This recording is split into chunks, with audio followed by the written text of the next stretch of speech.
whether he realizes it or not. He is a product of a heavenly drawing board. I am speaking of man as he originally was, before he was tampered with, before he tampered with himself. We're talking about the mission, your mission. We're talking about the beauty of the designer. If today life is not beautiful to you, then it is not the fault of the designer. And so we need to return to the primal elements and the primal sanities, as some of our poets have said, of nature. We need to determine many things. Above all, we need to determine what our mission is. You and I. The first idea that is so wrong that I'm going to tell you about is that people think in terms of achievement, cultural achievement or professional achievement, as connected with their mission. Life is not so. It is not just a matter of a person becoming a great pianist, a great architect, a great designer, or a great housewife. When we start to talk about the mission, we are not so much talking about a unique mission. We are talking about a universal mission. In other words, God made man in his own image, and the mission is the mission of your soul. I said your soul. Your soul and mine is concerned with the mission. We have wrong ideas. We think in terms of natural or outer world achievement. A man is going to become a scientist, a physician. This is not the mission. The mission we want to talk about is the mission involving your soul. There is not one person on this planet that is not involved in the mission. Every one of you have a mission, but that mission is a divine one.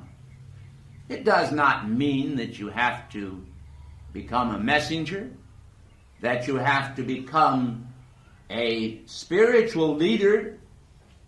You may be anything. And whatever you are that is benign, what is important is your divine mission. And your divine mission is inward. It enables you to be a better bricklayer, a better cookie baker, a baker. It enables you to be a greater artist. It enables you to be a greater person because you are fulfilling the role which God intended you to fulfill, of being the beloved son or beloved daughter of God. Jesus said something that is extremely important. He said, "To him that hath shall more be added, and to him that hath not shall be taken away that which he hath." These are two symbols, the symbol of the plus and the symbol of the minus, and they are extremely important from a hidden or seldom revealed standpoint, the plus and the minus factor of your life. Plus and minus, to him that hath shall more be added. From him that hath not shall be taken away even that which he hath. Now these things relate to momentums. We have natural, spiritual momentums, and we have worldly momentums. The one is of the carnal mind, and the other is of the spiritual mind. We have the momentums that are divine, that are universal, that will make of us a healer, that will make of us one who can assist our fellow men, be our brother's keeper. This is one gift.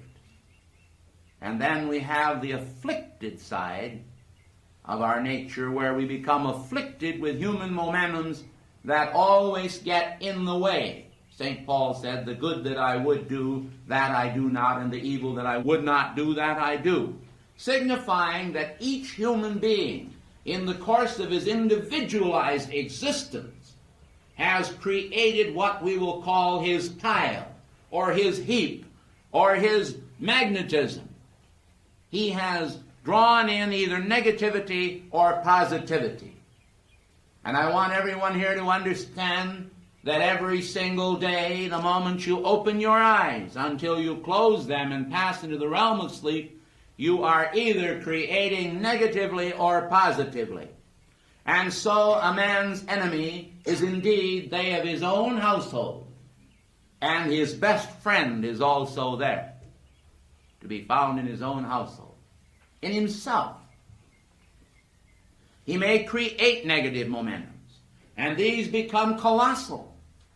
I have seen men and women walk in the door to our meetings who had such negative momentums that they pulled down at least everyone within 10 feet of where they sat.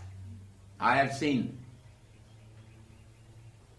And I have seen people walk in who were spiritually oriented, who raised up the whole room the minute they came upon the property. The whole room was raised, the whole building, probably the whole town. Jesus was that way. Gautama was that way.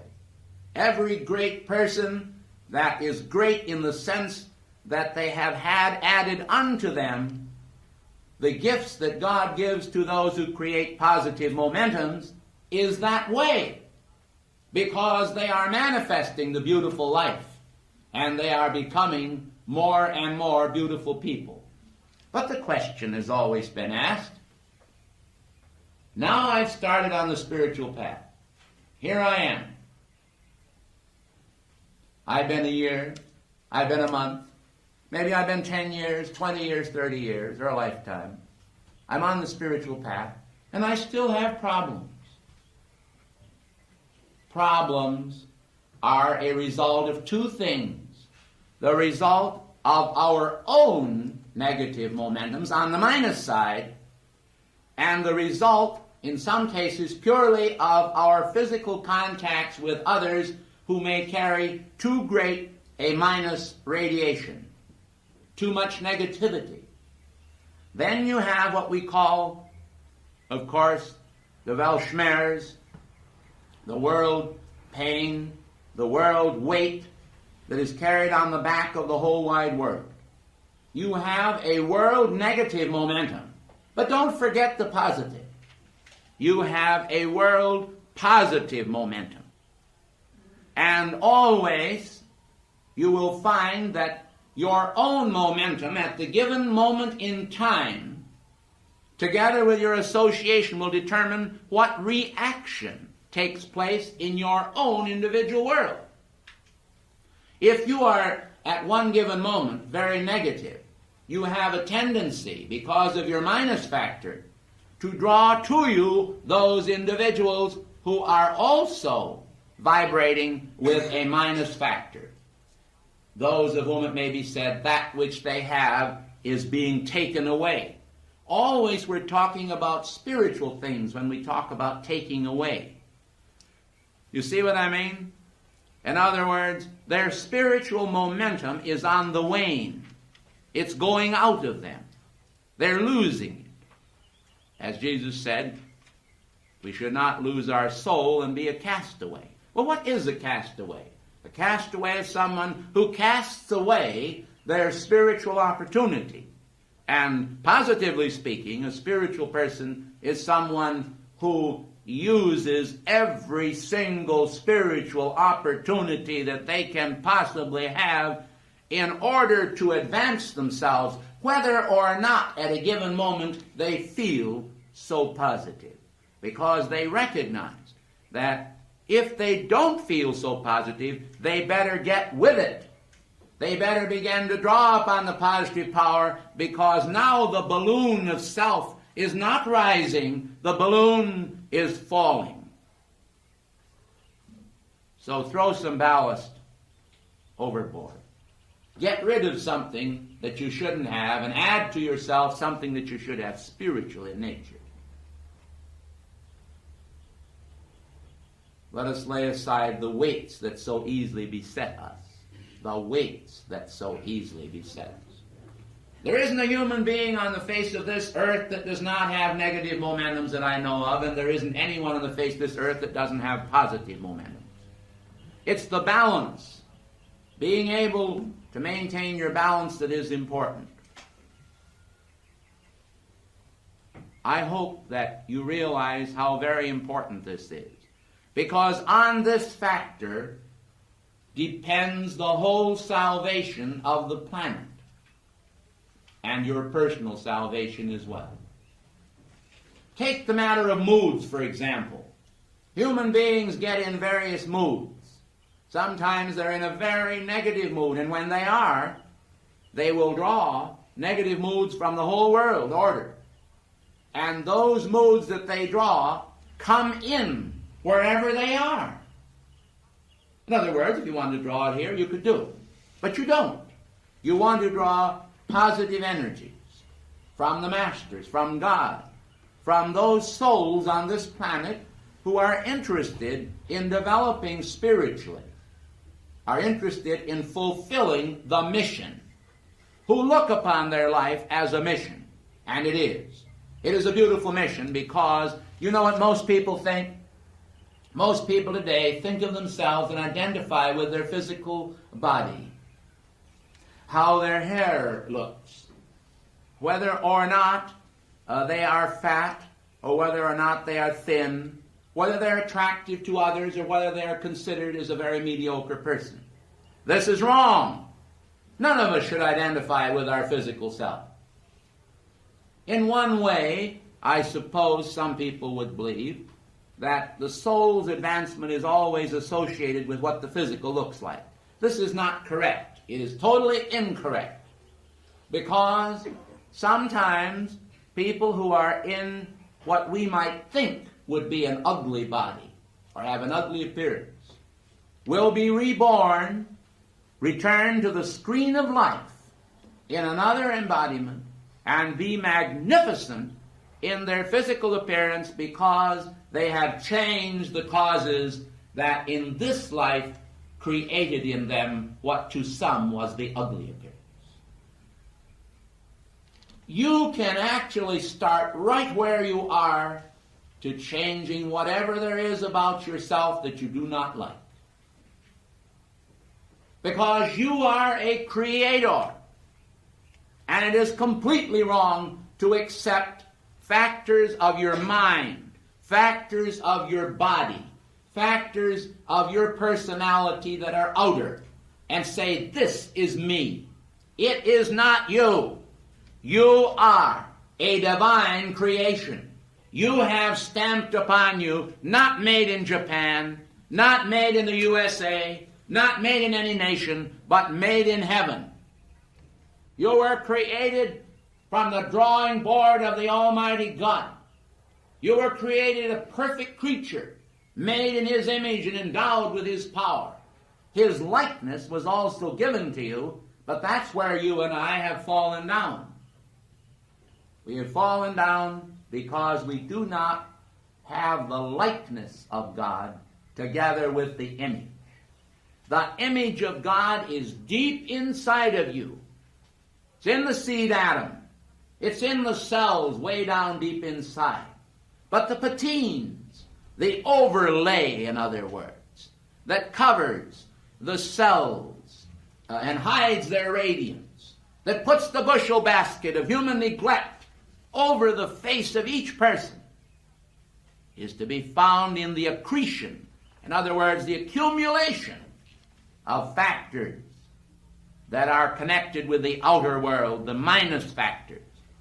We then have to recognize the plus factors. To him that hath shall more be added.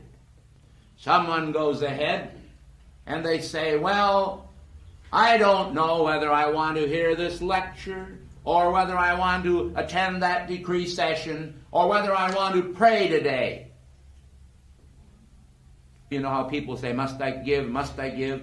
And then the angel says, no, just stop giving when the Lord stops giving to you.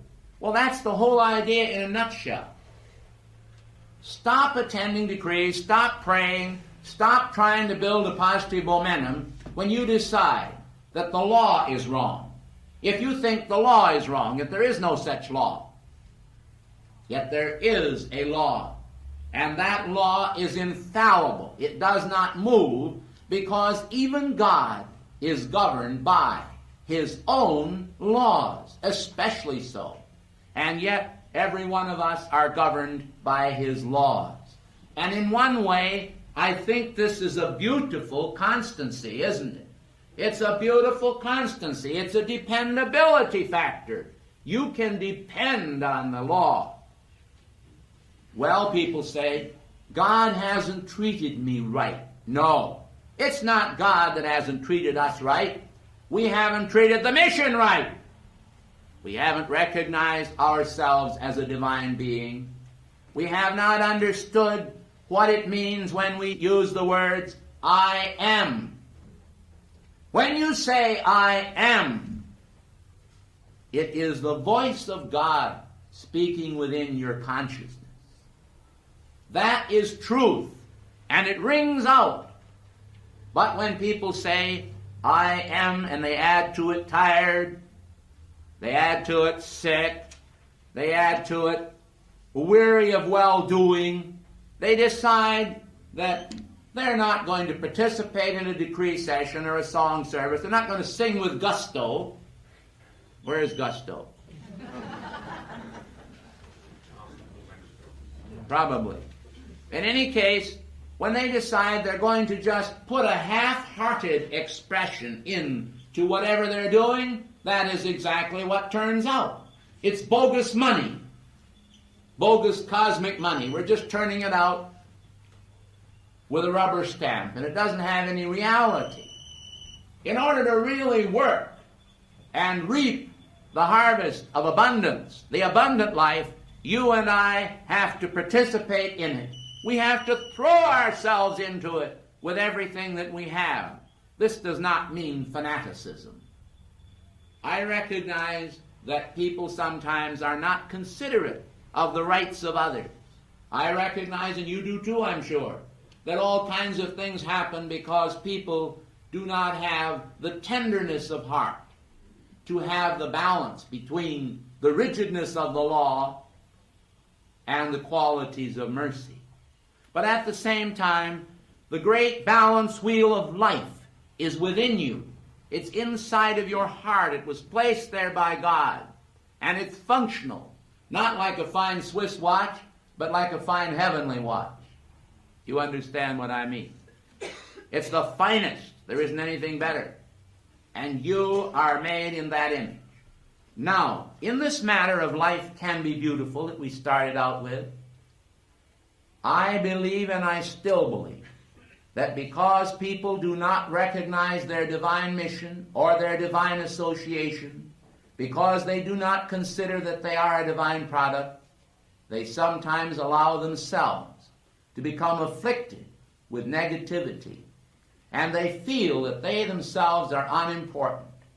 They'll say, well, I'm not very important. Or they may take the opposite tack. They may say, well, I'm really important. And they may get hooked on some psychic amplification of the human personality. When we were aboard ship, going over for the first time on the Bremen to Europe, I remember returning. We came back on the United States, which I understand is no longer functional, the ship. And we came back on the United States, and our cabin steward was making up our bunk, And he said to me, he says, I can do anything. So I heard him say this, and you know, it's almost like a Zen statement. When people make strange statements like that, you really begin to more or less cloud up. You don't quite see clearly, because the statement is intended to do that. But the man then went on further. He says, yes, he says, I've written a book. Now you should understand that this man was an ignorant man.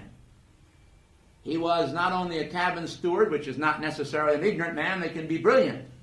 But this man, in his speech and everything, betrayed himself to be a person that was somewhat uncouth. But he was filled with a tremendous ego, a sense of ego. He went on to tell me that he had the power over everybody on earth, that all he had to do was speak and everybody would have to obey him. And yet everything about the man spoke of insecurity. The poor man was this way, but why was he this way? He was this way because he did not really know his mission. That's the point I want to get across to you. So people have, or they allow themselves to be inferior in their feelings because they don't realize that no one has any role in this life that is more important than the mission. The mission is the most important role that we all have. And when we lose sight of that role, we lose sight of our balance. And we may become negative toward our fellow men, and we may seek adulation from them. The king's son requires no adulation from anyone because in himself he is a complete God-free being, and so is his daughter. So both men and women are actually children of the King, the eternal King. Christ the King, God the King, the Spirit. Call him any other name, it doesn't matter what you call God. We are his children. And as his children, when we have the right sense, we do not have any conflict.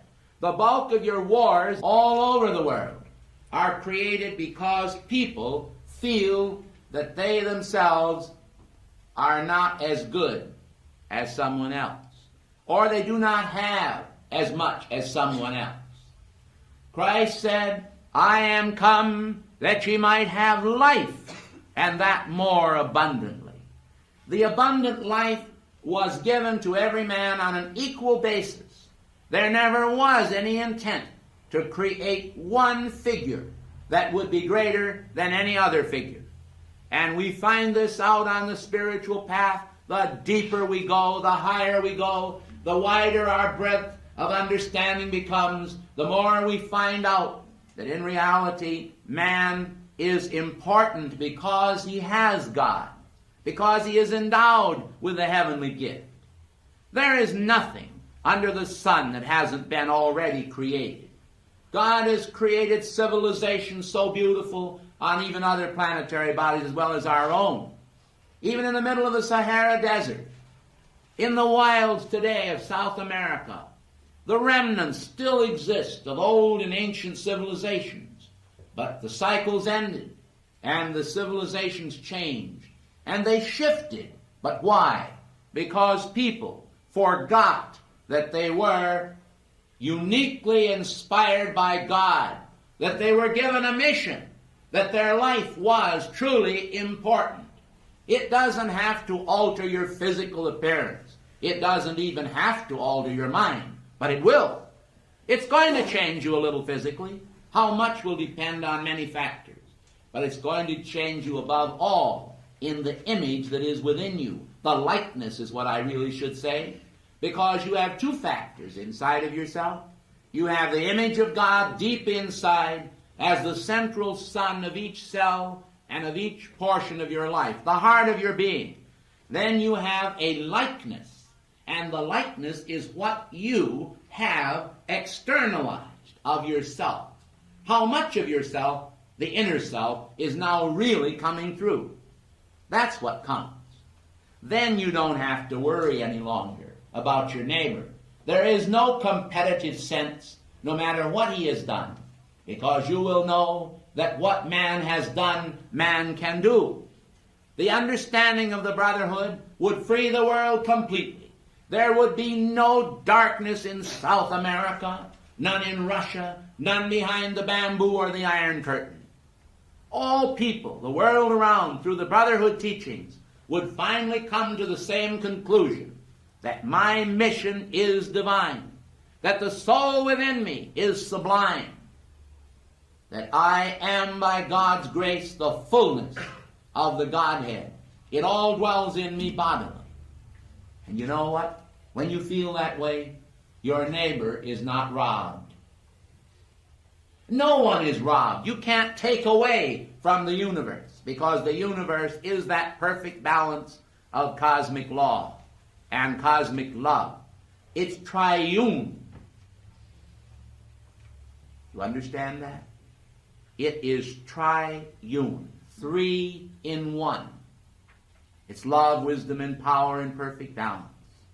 It's the 3 beautiful colors, the color of the spun gold or the yellow, the color of the pink, which is divine love, or the color of the blue, which is cosmic power.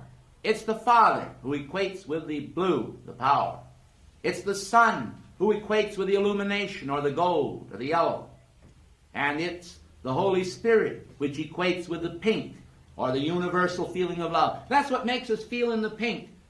And that's what makes your television pictures come out right, because you have these 3 colors. And when the balance is correct, you have a beautiful manifestation. Now you stop and think about it for a minute, if you will. Isn't all the trouble upon this earth, the wars, the pestilences, the violence, the racial strife, all of the problems really because somehow or other people don't feel that they are as good as the other fellow, or they don't have as much as they should have? Well, what did the Master Jesus say? He said, foxes have holes, and the birds of the air have nests, but the Son of Man hath no place to lay his head. No, he didn't have any place, because he laid his head everywhere. He didn't need a particular, specific physical niche to manifest. He manifested in the summits of the mountains. He was also in the base of the mountain. He manifested in the high flight of the birds. He manifested in the little creatures that moved upon the ground. He manifested in the caves where darkness was, and he manifested where the sun shone brightly. Somehow or other, the great problem that we have is that we do not realize the powers that we have. We intend, I think, sometimes to equate ourselves with the phenomena we manifest. Some men will stand up here and they'll tell you, they'll say, what is important is being able to leave your body. Someone else will tell you what is important is being able to lay your hands on someone and they'll recover from their illness. Someone else will tell you what is important is being able to make money. Someone else will tell you what is important is being able to excel in your craft. It's like the story of the blind man trying to feel of the tail of the elephant and then describe the tail. Someone else would feel, another blind man would feel of the ear and describe the ear as the elephant. Another would feel of the tusks. The elephant is none of these but all of these. And so it is not in phenomena alone. Because once you have attained your majority, once you have grown up, once you have matured to understand what your mission is, why all these things shall be added. Take that plus now.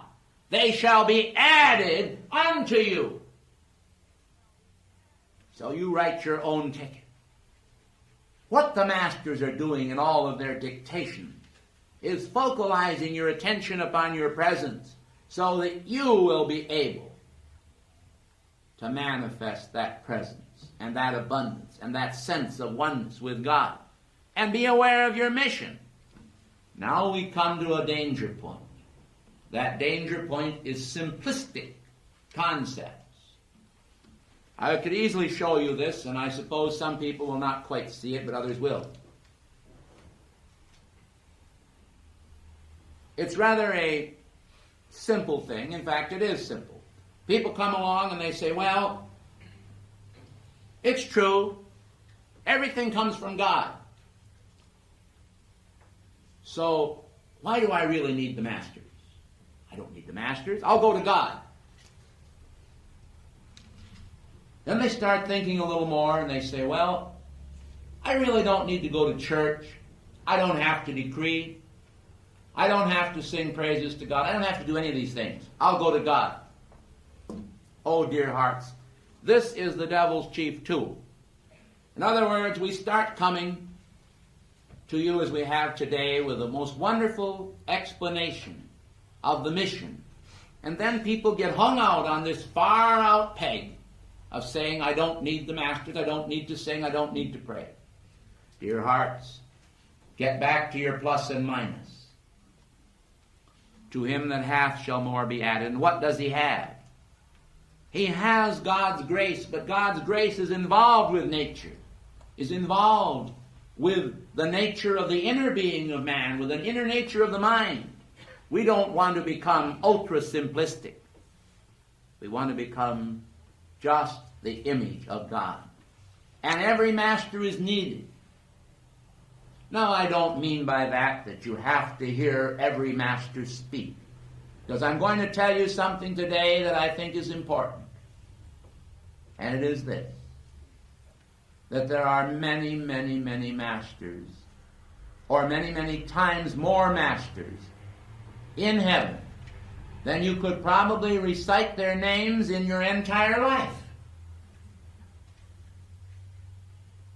It's a matter of the circles, the cycles.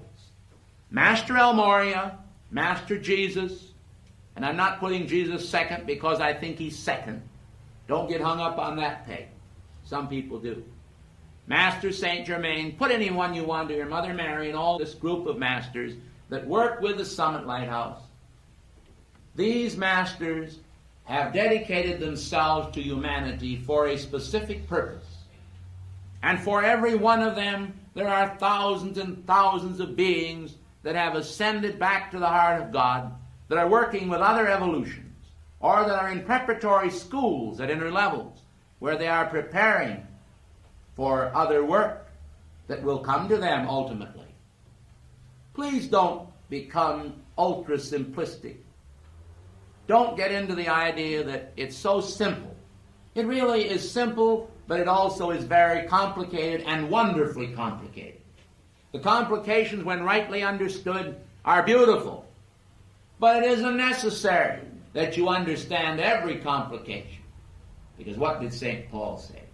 That though I understand all mysteries and all knowledge, though I have the faith that I can remove mountains, though I speak with the tongues of men and of angels, if I have not charity, it profiteth me nothing. What we need is the ability to draw upon God, to sometimes create a screen and opaque some things that are extraneous and are not needed at one particular given time. At another time, the same things we X out today as unnecessary will become necessary to us. Life is not just the way that some of you might think. I made a note here to remind you of the word hidden.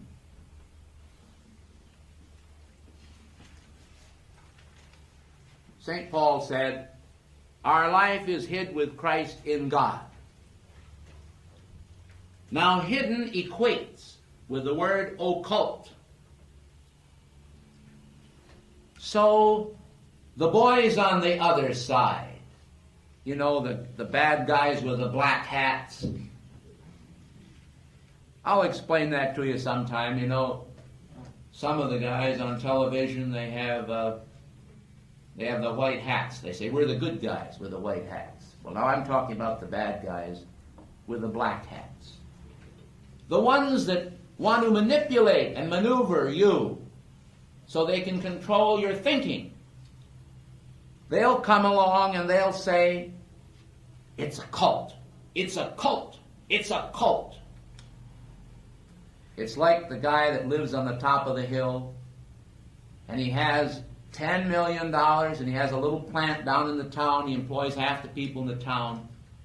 And he suddenly gets taken up with religion. He becomes real religious. What do they say about him? If he gets to be a little bit odd in their opinion, say, oh, he's just a trifle eccentric.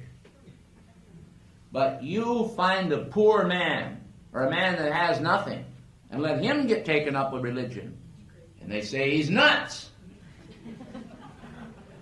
It depends on who you are, you see.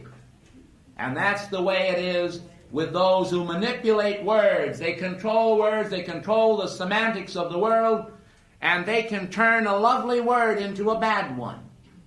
And they have done that with the word occult. The word occult originally, when Madame Blavatsky, for example, discussed the occult, at first was not so bad. But then as years passed and the vendors of bad semantics began to manipulate the word cult has come to mean something terrible. If they want to really run you down, they'll say, well, you're a cultist, and you better hang your head, according to them. But the word occult simply means hidden. It's something that's hidden. It's not known by everyone. Everyone doesn't understand what it means. So, dear hearts, above all, in your search for God, do not get hung up by the manipulators. Keep your eyes open. Be unafraid to learn spiritual things, but be capable of some relative evaluation of these things. We believe in decency and sanity and morality too. We believe in honor because it equates with the God flame. Did you ever see a flame that was filled with soot? It's not clean burning.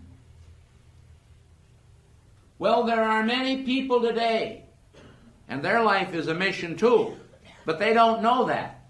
And so they get suited up. In other words, the flame doesn't burn clean in their life. They get suited up by the wrong concepts. And this is dangerous. But don't worry about them too much. Pray for them. Because I want to tell you today that the world can be enlivened. The world can be woke up. The world can change almost overnight if the cosmic truths were revealed. And when a person understands that their life is a mission, when they stop to think of themselves as one who is carrying out a mission, why, it puts a different complexion on it, doesn't it? You don't get so hung up on any particular quality of the outer self. Today you have people who are hung up on racial problems, people who hate their government, people who get confused on matters of capitalism and communism. They get confused on all sorts of issues. And I want to explain something to you about issues that I think you should really stop to think about. If I were going to publish a magazine that I wanted to be successful, all I would have to do is violently espouse any cause. It wouldn't matter what it was. Because half of my readers, if it were a popular cause, would probably side in with me, and the other half against me. Those who were against me would buy the magazine because they wanted to see what I was saying, and those who were for me would buy the magazine because they approved of it. So you really can't lose on taking these controversial stands. But you do lose. You lose because in all controversy, you are denying yourself what God intends you already to have. God created a beautiful world. He created a beautiful you. And when that real beautiful you manifests in the world and in you, that's what's important. It will never manifest in you if you get hung up on causes. The minute you're going to make a cause célèbre out of anything, you become hung on that peg. And brother, you're hung as long as you're on that peg. It's when you get off the peg that you don't care anymore whether you're straight or crooked from a worldly standpoint, because what's important is what's inside of you.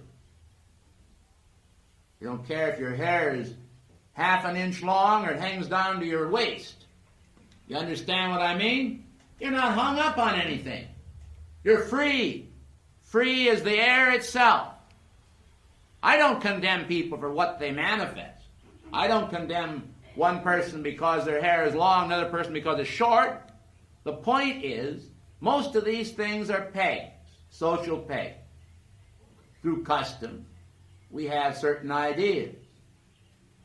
Well, we can't all be alike, can we? Or can we? We can if we want to be.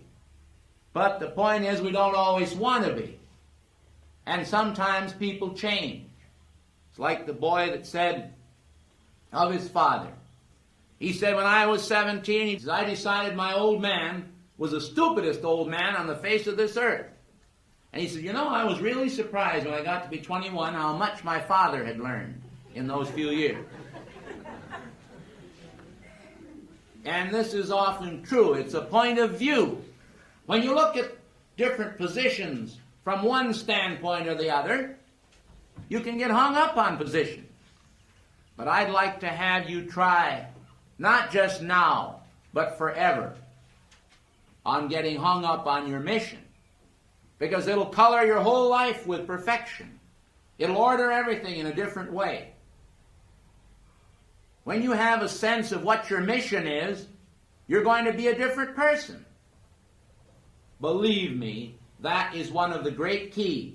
It's a world key, too. It's not just a key for you and me, it's a key for everybody. It gives us a little clear thinking. But as long as we get hung up on anything, we still don't see clearly because we're confused. Now, take the matter of rebirth, for example. It's a very interesting concept. Some of you don't believe it and some of you do. Well, it doesn't matter to me. It happens to be true.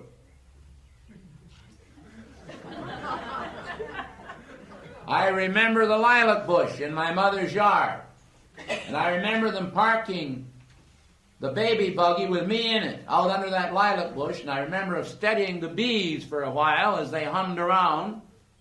A beautiful sunny day like it is here in California today.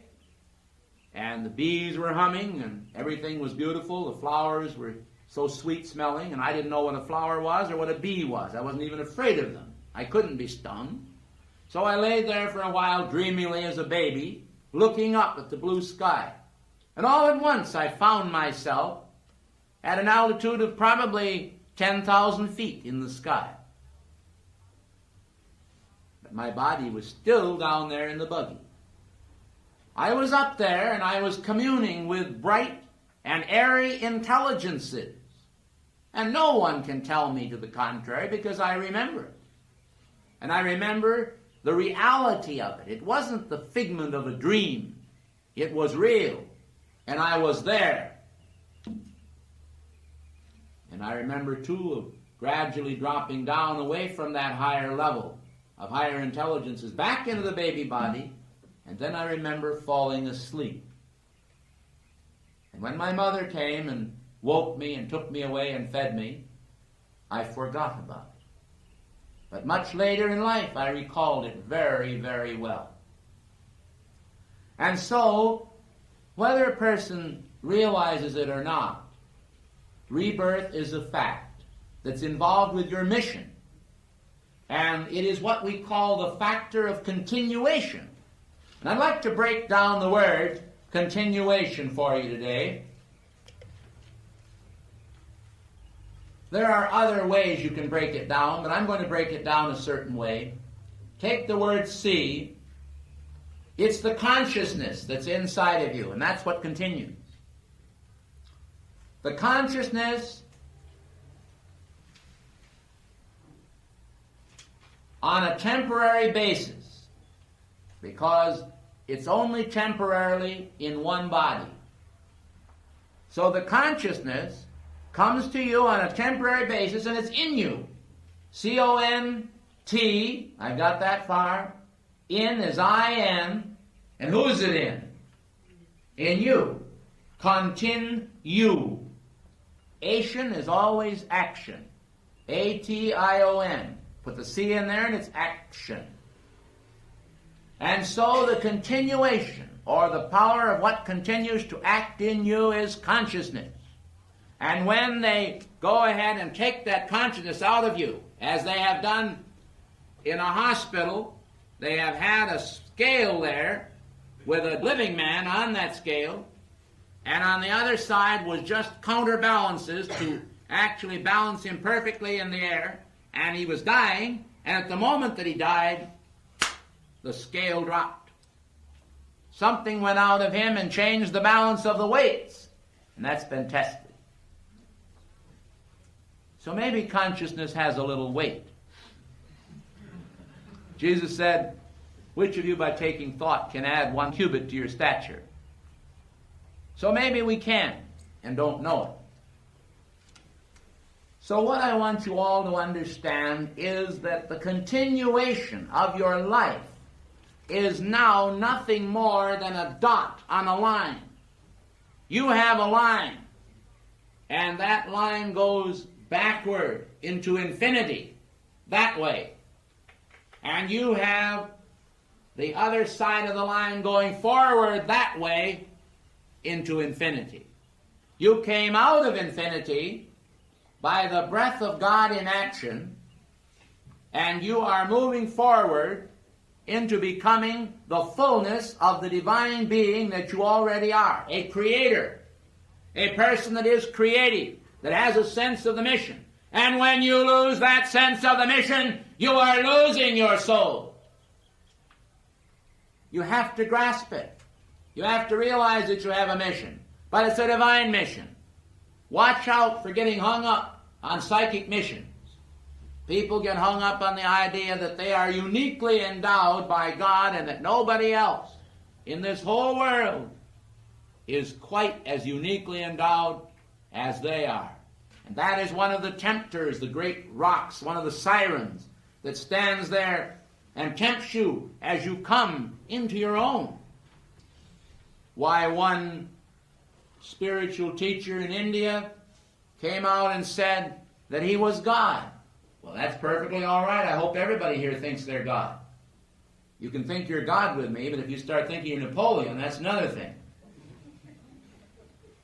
But he decided he was God, and he was perfectly correct until he added to it the following words. He said, I am the only God. Now, he could have said that also if he'd meant it rightly, but he didn't.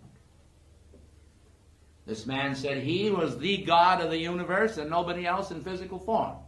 And that's right in a way for everybody to think that. But be careful of the exclusivity. You remember the late Will Rogers. He was pretty handy with the lasso. A lot of people today use it the wrong way, the lasso, I mean. They think they can corral God and put him into themselves, and nobody else but themselves can have God. Why, I think the greatest joy I have is to think that God is in others. I'm delighted to think that God is in others. I look at people and I see their faces, and I see God behind their faces. And that's just wonderful. Because whatever I share, whatever the Master gives to me, whatever the Master has, can also be mine. This is generosity plus. It is the generosity of the plus factor. It means that in the continuation of man moving into infinity, out of infinity, that he is moving into the fullness of the Godhead dwelling in him bodily. And that is how all of the people that don't do phenomena but can function. They don't have to do it. When they need to do it, they do it. They may be found in one city, and a few seconds later they're in another city. The physical body is carried by the wind, as it were, or by the Spirit. They may speak the word and it comes true. They have all this power. But the diminution of our power was carried out by divine edict. Because man abused it.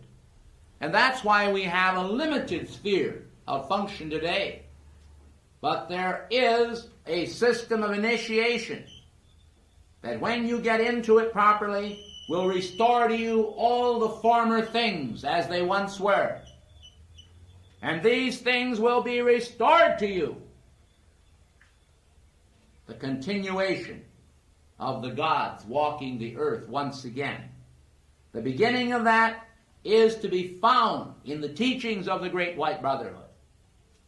It is to be found in the sincere occult or hidden mystery. It is to be found in the God within you. It is God's intent. And this does not belittle Christ, it glorifies Him. It's when we say, Lord, Lord, and then flog our fellow men with our mind. When we flog our fellow men with our feelings. When we fail to understand the greatness of God that dwells in everybody. That's when we create karma. And the karma comes back. The late Mr. Emerson used to say, he called it the law of the circle, the law of return. And he called God Brahma in his poem Brahma. And the scholars found fault with him, and they said, well, we're a Christian nation, and why are you using this heathen term? Why do you call God Brahma? He said, oh, for heaven's sakes, he said, call him God, it doesn't make any difference. So a rose does mean the same thing no matter what name you call it. And your life is a continuation of God in action. It is a mission. Now, I didn't say that one star didn't differ from another star in glory, did I? Oh, no. Because some people will use that opportunity that knocks at their door. They're going to use it a little better than their neighbor. And so, the likeness, the divine likeness in them will be a little truer likeness. It will be more godlike. They will be a master of truth. But they are not going to tell you that they and they alone have the power. Because you have the power, dear hearts. Every one of you have the power. The question in this class is a question of divine outreach. If you will use that power of your divine mission correctly, I don't care what your karma may be, you can expand the outreach of this truth to the world. And as the truth matures, it's going to mean a different world. Because people who hear this word and who understand it will regard the most sacred trust that they have as their own life, as their own mission. Their mission is unique. It can be unique and still be universal. Whoever was possessed with the idea that unique meant just for me. Yes, unique means just for you, for every one of you, and not only for you, but for the whole world. So it's ubiquitous. So everybody can have it. Does that make it common? No. It makes it more universal, because the stars that differ from the other stars in glory show that you have the potential to expand your light today. Now, if you'll expand it, it's going to mean this class will also expand its light. The plus and the minus factors will come into your consciousness. When someone comes up to you with a negative statement, you're not going to necessarily feel compelled to shut them up by saying, oh, no, now, don't you say any negative statement to me, because I am all positive. You're going to just silently call Mighty Lord God, eternal I am presence, living Christ. Just surround this, beloved mighty Estrella. It doesn't matter. Just surround this whole thing with your light.